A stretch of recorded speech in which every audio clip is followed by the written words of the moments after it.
Hey podcaster, I'm Tim Alberg, your podcast performance coach, with another actionable tip so you can sound like a pro and gain more podcast fans. Today's tip is making sure your produced intro is on brand. If you don't have a produced intro, don't go anywhere.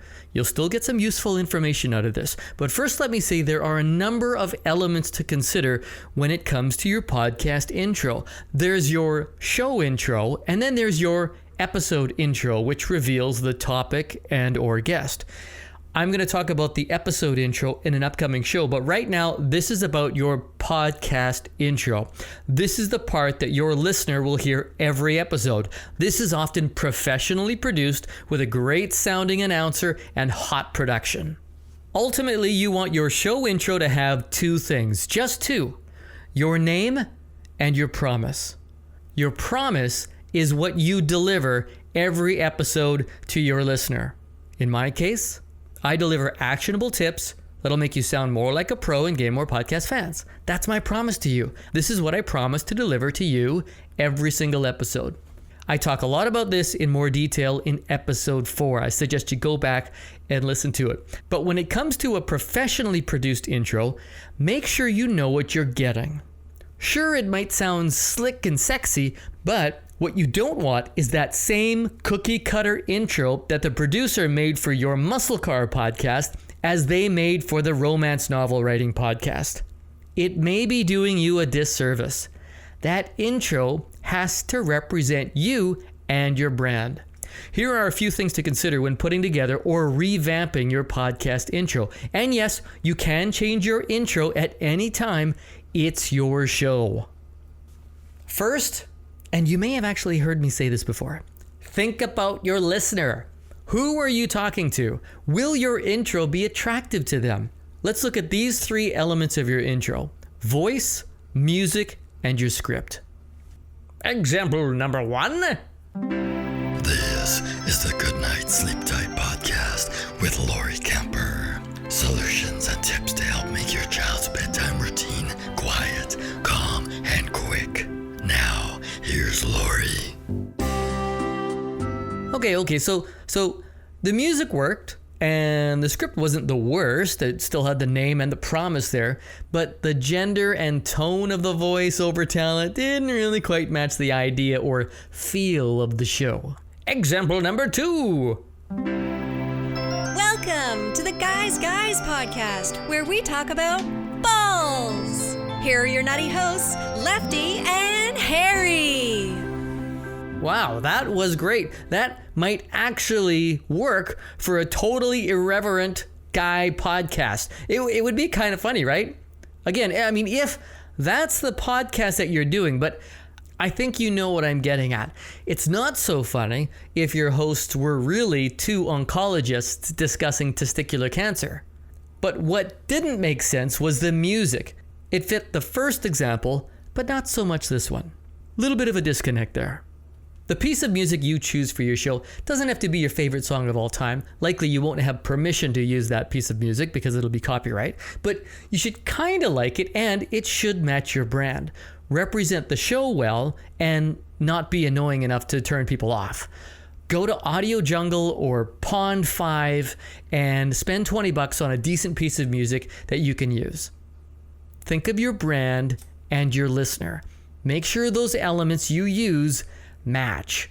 You know I'm playing with you, right? I mean, these are extreme examples to prove a point, but any level of these issues is a problem. The other thing that you have to be aware of is the energy of your voice talent. Does that match the energy of your show? And if you have an intro with lots of energy, you have to have just as much energy coming off of that intro or it'll sound really weird. It has to be a match. It's got to feel cohesive. So we've talked voice, the gender and tone of your talent.